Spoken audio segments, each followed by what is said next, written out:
question we've been asked is, how do the three guidance documents fit together? So we've got weight of evidence, we've got biological relevance, and we've got uncertainty. Let's take an example.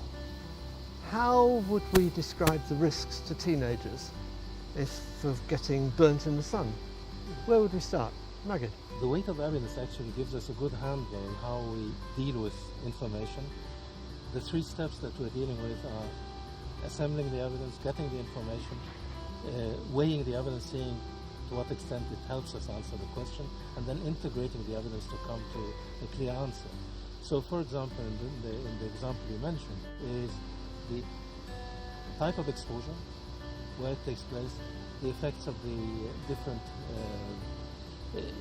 levels of heat that they're exposed to, and then we can weigh this evidence, see to what extent we can come to an answer of each part of it, and then combine them to come to an answer of the question. And each step we would look at how consistent the evidence is, how reliable it is, and how relevant it is. Maggie, the word that you just mentioned is really important, that it's relevant. Nowadays, a lot of studies are produced, but are conducted, but how relevant they are to answer our question. Let me give you an example. For example, you might have data on a specific geographical area about sunburn, but how relevant it is to another geographical area. Or, to make it clearer, we've got a lot of animal studies conducted, but how much can we extrapolate them into humans?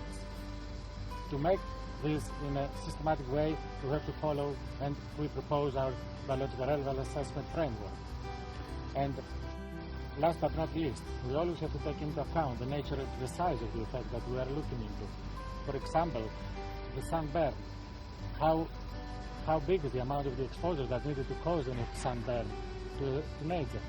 So we have two robust frameworks. One, how we weigh the evidence, and secondly, how relevant that is to our problem. But one thing we as scientists can be sure about is that you can't be 100% certain. But uncertainty is about the limits to our knowledge. Let me give you an example. What we know about sun's radiation doesn't tell us very much about where and when and the intensity of the sun that's going to shine. But we still need to give advice to the teenager when not to get burnt.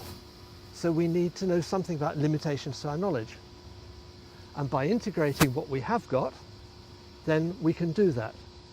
And I think that seems to be bringing the two guidances together, but that's also the limitation of our knowledge is exactly what the third of our trio of guidances is all about, uncertainty. And if we can describe uncertainty, then we can give transparent and better guidance. Absolutely. And I think what we got with those three documents is actually three building blocks that will make our assessments more robust and more transparent, and will actually lead to a better decision by decision makers. But not just building blocks, they're interlinked.